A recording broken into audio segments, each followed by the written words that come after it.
Go. Okay. According to my partner, Bourne, the congressman, said that assault weapons ban threatens Second Amendment rights. This DC versus Heller proves that Miller is not the controlling president. And the Second Amendment did protect our rights to bear arms in America. Also, in the case McDonald versus City of Chicago, the Second Amendment guarantees our rights to bear arms in all 50 states. Furthermore, for self-defense, we have the right, according to the U.S. Department of Justice, that guns are used 1.5 million times a year to successfully defend good people from bad people, almost always without the firing of a single shot. This proves that we can defend ourselves and stop violence through having weapons. And finally, the ban is ineffective. As I said before, assault weapons with only one feature can cause mass destruction. That is why the ban is ineffective.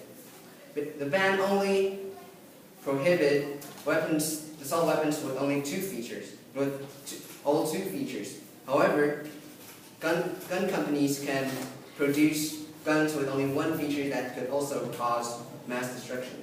Therefore, we believe that gun control is ineffective.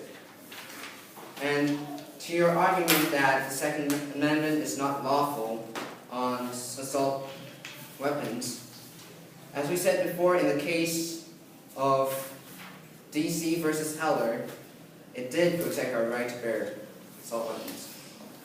And in the case, and your arguments on increased risk of being shot, according to the University of Pennsylvania, when the federal assault weapons ban ended on September 13, 2004, gun crimes and police killings were predicted to surge, as you guys said, but they declined. Well, more than 9 months have passed and the first crime numbers are in. Last week, the FBI announced that the number of murder nationwide fell by 3.6% last year, the first drop since 1999. The trend was consistent. Murders kept on declining after the assault weapons ban ended, according to LA Times.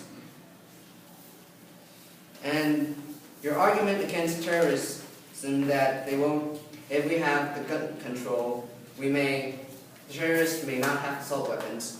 However, the terrorists are criminals. They can get weapons from other states, from other countries, such as Korea, China, or maybe other European countries or African countries. And they could use it against the U.S. citizens. And in July of 1984, a mass shooting occurred in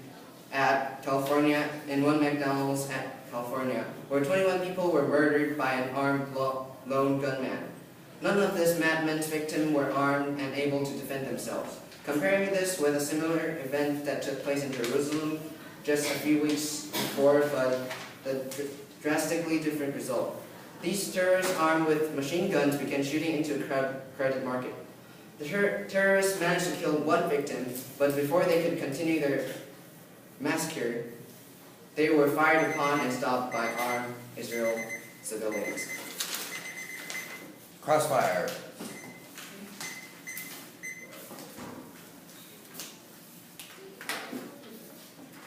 You said that the terrorists have assault weapons, but where do you find that all terrorists have assault weapons? I didn't mean that all terrorists have assault weapons, but they can find a way to.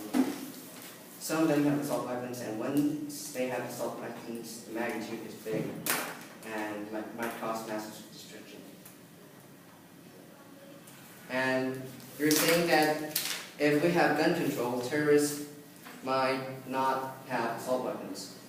However, just like I said, in California, the gunman murdered 21 people. And in Israel, where people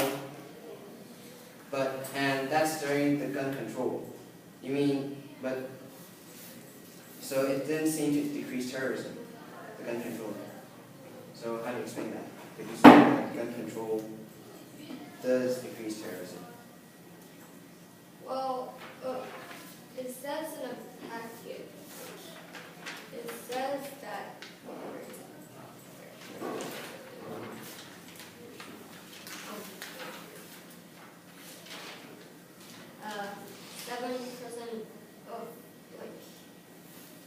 7% of the risk of crime have decreased. Is that only terrorism?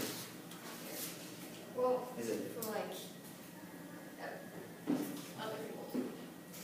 People that want to kill others.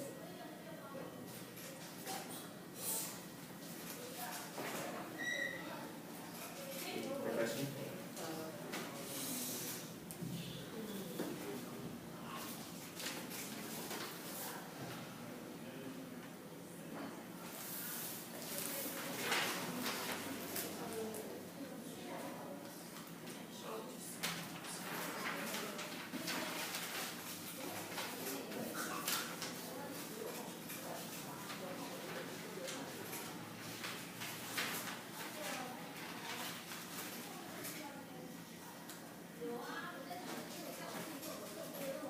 You said they protect themselves without being have to shoot. But does it say that in fact?